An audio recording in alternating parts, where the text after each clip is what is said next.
Welcome friends. Video শুরু করার আগে আমি এই দুটো বই একটু আপনাদের সাথে শেয়ার করতে চাই। এই দুটো বইয়ের কোনো একটা আপনারা এবছর পেয়েছেন ট্রেনিং মডিউল হিসাবে। দেখতেই পাচ্ছেন, একটি বেঙ্গলি ভার্সন, একটি ইংলিশ ভার্সন। বেশ, এবার আমি চলে যাচ্ছি আলোচনা।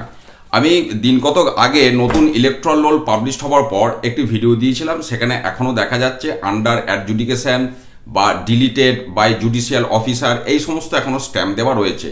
তো তার পরপরই আপনারা অনেকে কমেন্ট করছেন, কমেন্ট করাটা যথার্থ, যে তাহলে এই ধরনের যারা ভোটার, অথচ ভোটার নয় এবছর, আমি সেই ইলেকট্রাল রোলেতে ডিসকাস করেছি যে নির্বাচন কমিশন কিন্তু আন্ডার অ্যাডজুডিকেশন বা deleted under adjudication by judicial officer এনাদেরকে কিন্তু বাদ দিয়ে সেই বুথের টোটাল ভোটার কাউন্ট করেছে। সেই ভিডিওটা প্রয়োজন পড়লে এই মুহূর্তে এই ভিডিওর ওপরে আপনারা লিঙ্কটা দেখতে পাবেন, সেটা আবার দেখে নেবেন। তো তাহলে যেহেতু তারা এবছর এলিজিবল ভোটার নয়, তো তাহলে তারা কি ব্লাইন্ড অ্যান্ড ইনফার্ম ভোটার, যেটা বাংলায় অন্ধ ও অশক্ত ভোটার। আমি অন্ধ ও অশক্ত এই শব্দ যুগল ব্যবহার করছি কারণ প্রিজাইডিং অফিসার যে হ্যান্ডবুক তার বেঙ্গলি ভার্সনে দেখবেন এই শব্দ যুগলই ব্যবহার করা আছে। আপনাদের রিলেট করতে সুবিধা হবে বলে আমি এই শব্দ যুগলই ব্যবহার করব, কাউকে অসম্মান করার জন্য কিন্তু নয়। তো তাদের বা সেই সমস্ত ভোটারদের কম্প্যানিয়ন কি হতে পারবে যারা আন্ডার অ্যাডজুডিকেশন বা যাদের নাম ডিলিটেড হয়ে গেছে? এর আগে কিন্তু এই আন্ডার অ্যাডজুডিকেশন বা ডিলিটেড বাই জুডিশিয়াল অফিসার এই ধরনের ইলেকট্রাল রোলে স্ট্যাম্প দেওয়া ইলেকট্রাল রোল নিয়ে আমরা আমাদের জীবদ্দশায় ভোট করিনি। তো প্লাস এবছর যে প্রিজাইডিং অফিসার হ্যান্ডবুক দিয়েছে ইংলিশ বা বেঙ্গলি ভার্সন, দুটোই 2023 সালের সেকেন্ড এডিশন, আমি যে দুটো দেখালাম প্রথমেই, তো সেখানেও এই বিষয়ে কিছু লেখা নেই। কিন্তু এদের যে এলিজিবিলিটি ক্রাইটেরিয়া, অর্থাৎ কম্প্যানিয়ন হবার যে যোগ্যতা মান, সেটাকে যদি পর্যালোচনা করা যায় তাহলেই বোঝা যাবে যে তারা এবছর ওই ভূমিকা পালন করতে পারবে কি না।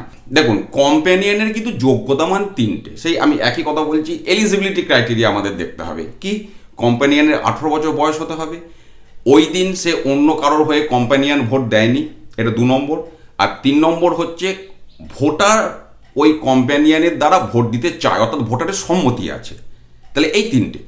এখন দেখুন, আমার কোনো সন্তানের 18 বছর বয়স, তার ভোটার কার্ড নাই হতে পারে, তার আধার আছে। তাহলে সে আধার নিয়ে গিয়ে যদি এস্টাবলিশ করতে পারে তার 18 বছর বয়স হয়েছে, এবং আপনি যদি তার ডান হাতের তর্জনী পরীক্ষা করে দেখেন যে সেখানে কোনো কালির দাগ দেওয়া নেই, মানে তিনি সেই দিন কারোর হয়ে কম্প্যানিয়নের কাজ করেননি, এবং ভোটারের সম্মতি আছে যে হ্যাঁ এ আমার হয়ে ভোটটা দেবে, আপনি যদি দেখেন যে হ্যাঁ ওই ভোটার নিজের ভোট দিতে অক্ষম, আপনি তাকে অ্যালাউ করবেন। কারণ সেখানে তাকে ভোটার হতে হবে এমনটা কোথাও বলা নেই। ইভেন ওই বুথেরই ভোটার হতে হবে এমনও বলা নেই, পার্শ্ববর্তী বুথেরও ভোটার হতে হবে কম্প্যানিয়নের যোগ্যতামান, সেটাও কোথাও বলা নেই। কিন্তু কেউ বিরোধিতা করতেই পারে রাজনৈতিকভাবে। তো সেক্ষেত্রেও কোনো এজেন্ট হয়তো প্রতিবাদ করলো যে স্যার এ কম্প্যানিয়ন হতে এসেছে, এ তো স্যার ভোটারই নয়, ওর নাম এবছর আন্ডার অ্যাডজুডিকেশন ইত্যাদি বিষয়। তখন আপনি বলবেন যে না, কম্প্যানিয়ন হতে গেলে ভোটার হওয়ার আবশ্যকতা নেই।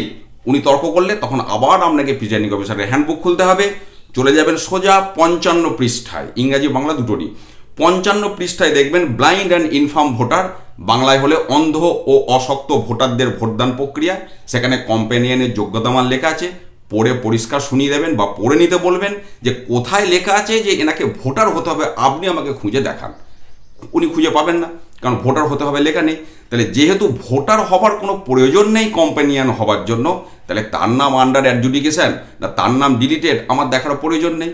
কাজে কম্প্যানিয়নের 3টে যোগ্যতা মান বললাম, 18 বছর বয়স তাকে প্রমাণ করতে হবে, যে কোনো একটা আইডেন্টি প্রুফ, যেটা নির্বাচন কমিশনের বিকল্প পরিচয়পত্র আছে এপিক ছাড়াও, যে কোনো একটা নিয়ে এসে তাকে তার বয়স প্রমাণ করতে হবে, তার 18 হয়েছে, তিনি সেই দিন কারোর হয়ে ভোট দেয়নি, ডান হাতের তর্জনী পরীক্ষা করে নেবেন, আর ভোটারের সম্মতি থাকবে। এই 3টি ক্রাইটেরিয়া মিলে গেলে সে কম্প্যানিয়ন হবে। অর্থাৎ কম্প্যানিয়নের ক্ষেত্রে আন্ডার অ্যাডজুডিকেশন বা ডিলিটেড বাই জুডিশিয়াল অফিসার এটা কোনো সমস্যা নয়, কম্প্যানিয়ন হতে পারবে ওই 3টি কন্ডিশন মিললে। কাজে এই বিষয়টা একটু স্টাডি করে নিন, আর সূচিপত্র একটা অবশ্যই কিন্তু করে রাখবেন, যে যে জায়গাগুলো খুব ইম্পর্টেন্ট, কত নম্বর পৃষ্ঠায় সেগুলো লেখা আছে। এরপরে যদি এই নিয়ে কোনো প্রশ্ন থাকে অবশ্যই ভিডিওতে কমেন্ট করবেন। ভালো থাকুন, সুস্থ থাকুন, ধন্যবাদ।